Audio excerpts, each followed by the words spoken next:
North America and Nova Scotia lay untouched by European influence for years.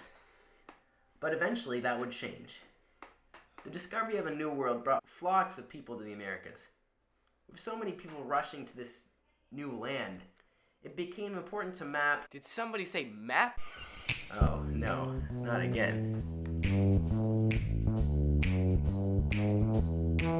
If there's a place you gotta go, I'm the one you need to know. I'm the map.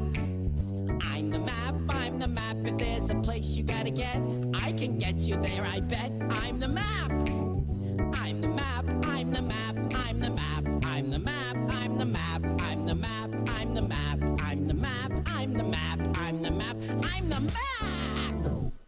He's the map, he's the map, he's the map, he's the map, he's the... Are we still filming? That'd be really embarrassing. And, would not go over well. In this video documentary, we'll be looking at the maps that were used during the 7 Years' War. You see, map making is not a science, it's an art form. It's impossible to map a circular Earth on a flat plane.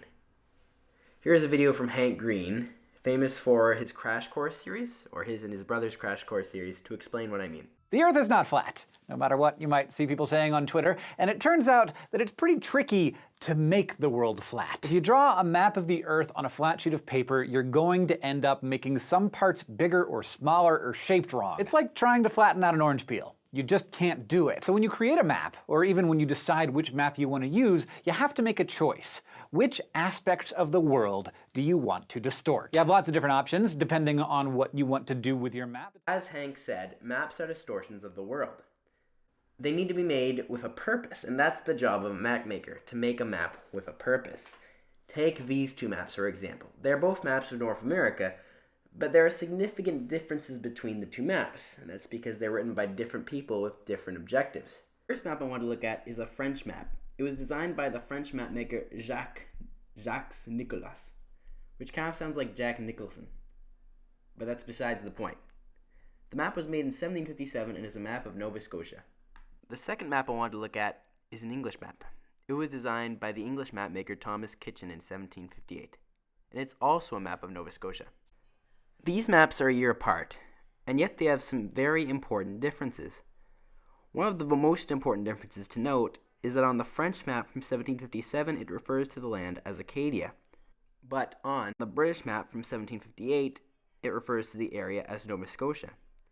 This is a very major difference. Both of the maps claim the land under a different title. Another major difference in the maps is their focus. The French map is much more focused on Nova Scotia in particular. It gives much more geographic info, like where the mountains are and the rivers in specific, whereas the British map is more of a general focus of the Maritimes. It's less specifically drawn to Nova Scotia and has less geographic information about that specific place. I think that the example and the talk from Green really show how map making is a tool to simplify a very complex world. Instead of being a picture of reality, maps become projected realities for the nations who choose to create them.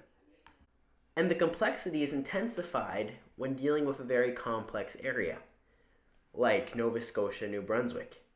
Here's an interview with Dr. Grant where he explains the disconnect between the projections of colonial powers and the realities of living in Nova Scotia and what it really looks like. In the 18th century, did Britain and France, did they have a strong colonial power in North America, or more specifically Nova Scotia?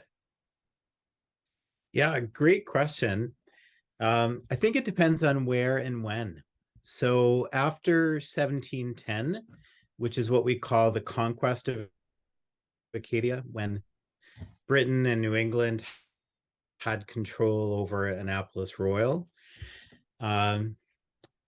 Britain had control over peninsular Nova Scotia, mainland Nova Scotia. But France still had control of Cape Breton and PEI, then known as Ile Royale and Ile Saint-Jean. And New Brunswick, for the middle decades of the 18th century, then was part of Nova Scotia officially, but really it was like a land bridge that went between British Nova Scotia and Quebec City and New France. And so New Brunswick was this contested territory that both the French and the English claimed, and neither of them fully occupied at any point. It wasn't until the 1740s and then really the 1750s when Britain started to actually exercise some control and tried to actually settle the province with what they thought of as loyal British Protestant subjects. First with the founding of Halifax in 1749, and then after the defeat of Louisbourg in 1758. So that kind of portrays a map of when and where Britain and France had colonial power. But I think the question that you ask is a good one because it actually gets at, it's one thing to say on a map, this is our territory, but it's another thing to actually exercise that authority in the real world, on the ground. Can you actually put soldiers in forts? Can you actually put bureaucrats and tax collectors in communities and make it more than just what we could call a cartographic fiction and make it an actual political reality?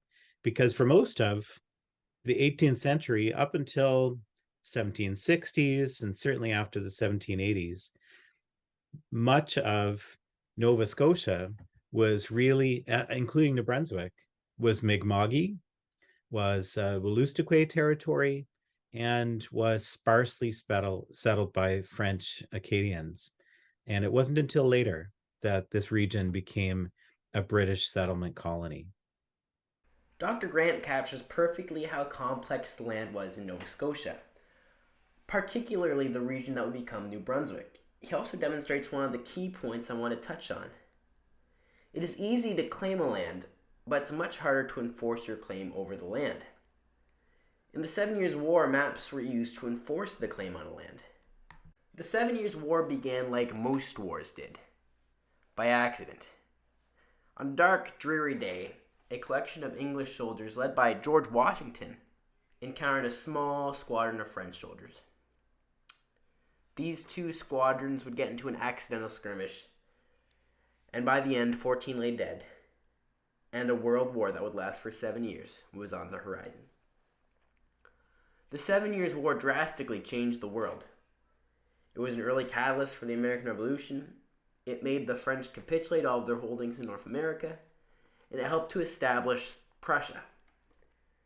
This war raged in the colonies as well as the French Indian War.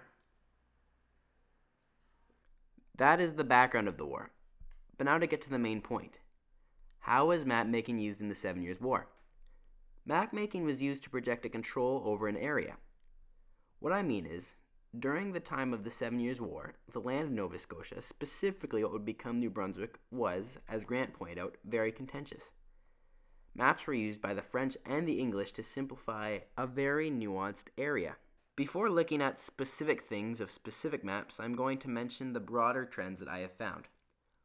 One of the broader trends that I came across was that in the French and English maps, they tend to claim larger areas, but they don't really have a presence in the area to enforce those claims. Another major trend I have seen is that the maps tend to ignore an Aboriginal presence, or there's not seem to be much representation of an Aboriginal presence. I want to show 4 specific maps that demonstrate the general trends that we were talking about. The first map I will show was created by Charles Morris in 1761. It is a map of Nova Scotia, but the section on the map we are looking at is modern-day New Brunswick. On this map, Morris seems to write that what would become New Brunswick is part of Nova Scotia. But if you look closely at the map, you'll notice that there are almost 0 settlements on the land. There's a few around the Chignecto, but overall there is a very lack of presence of either English or France in a very expansive area. This is a good example then of a map which was used to claim a greater area when there wasn't really a force to support that claim. The second map was also created by Charles Morris in 1761. The second map is a more detailed map of Nova Scotia. What separates this map from the other maps is how fully Nova Scotia is characterized as a province of England.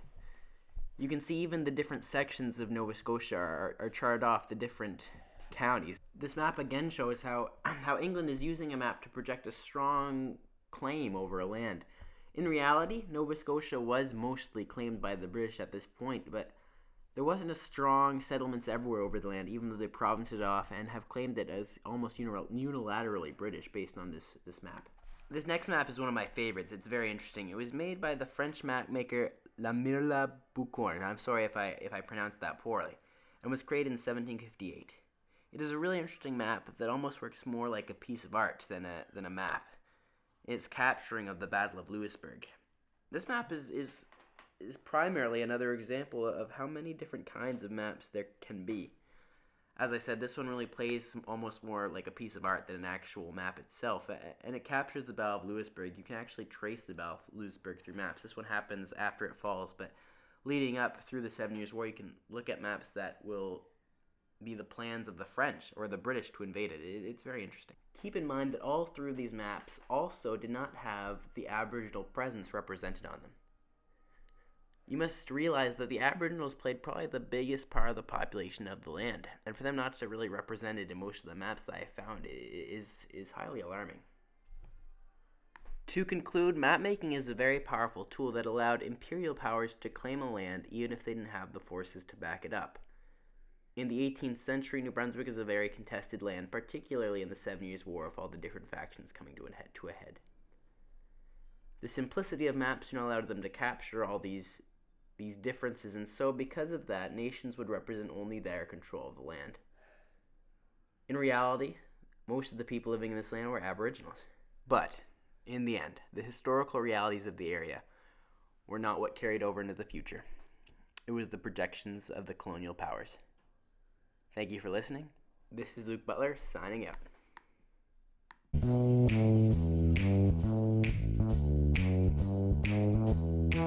If there's a place you gotta go, I'm the one you need to know. I'm the map. I'm the map, I'm the map. If there's a place you gotta get, I can get you there, I bet. I'm the map. I'm the